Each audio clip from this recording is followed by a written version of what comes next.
For many, many years in Washington, DC. This was my lunar flow class on Thursday evenings, which was just this point in the week where like all of DC, like we just landed like, and you can do that now, right? You can take that kind of audible exhale.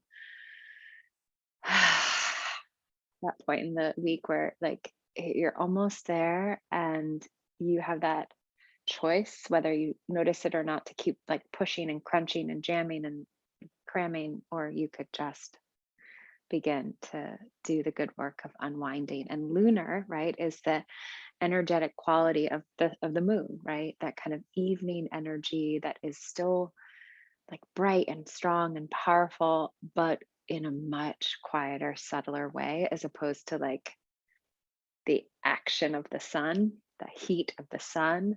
And so this whole practice, and we'll come into it, it just brings you into a space that is lower, slower poses that open up the hips and the spine. And many of these movements we've done before together, just on all fours here.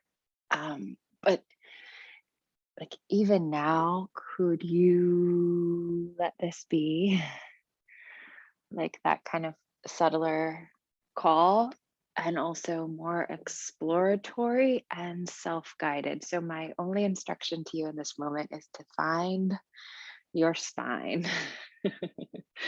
Right? Like what movements can you begin to shape and take and make from this all fours landscape that helps you to remember this strong but supple part of your body, the very center of your body, your spine. And of course, your spine connects your hips and your shoulders, and those are places in our body that often are stagnant throughout the day. So in this I don't know if you've ever been outside on a beautiful star-filled night, and moon overhead, and kind of like in a really unrushed and unhurried and luxurious and fun and connected and even juicy way, like a, I don't know, party with friends, one of those conversations under the moon with your beloved, like, or even just remember being a kid and being out after dark and running around, getting called home. Like that's the curiosity and the presence that we imbue this kind of lunar practice with.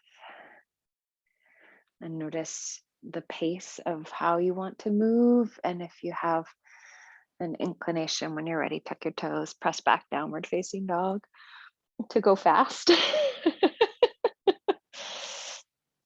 See if you could literally slow your roll as you take a breath in. And just lengthen the spine out. You feel the whole spine unwind, almost like coming into that cat pose as you press out towards plank pose, but it's soft. The knees soften up even more. And you can dig your hips back into downward facing dog. And we'll just move through that a few times. Inhale, roll out. We used to call this water wheel, right? So there's this circular and fluid quality. Exhale back towards downward facing dog. Let your head go. But I'll let you move through this a few times. And you can drop your knees all the way to the ground. I am, as I'm here, because I just need that extra support before I press back to downward facing dog. And then the next time you come forward, you can drop the knees for extra support. Come all the way down.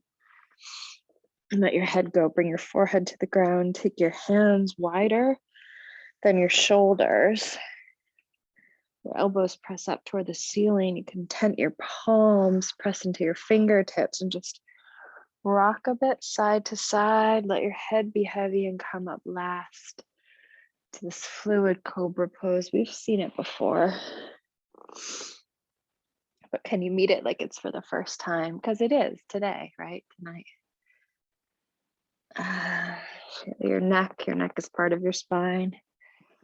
Neck, not easy and free. Belly can stretch. You can pause in the places that feel good. And you're just rolling and noticing, remembering that your shoulders aren't stuck in one place and that they can even do different things at the same time. So one shoulder at a time can kind of lead the way. And then press back into child's pose. You can come all the way down to the floor for that action.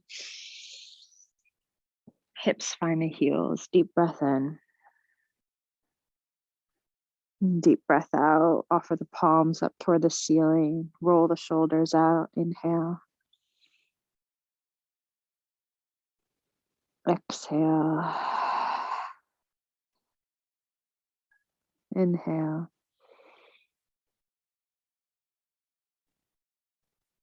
Exhale. And then let yourself slide out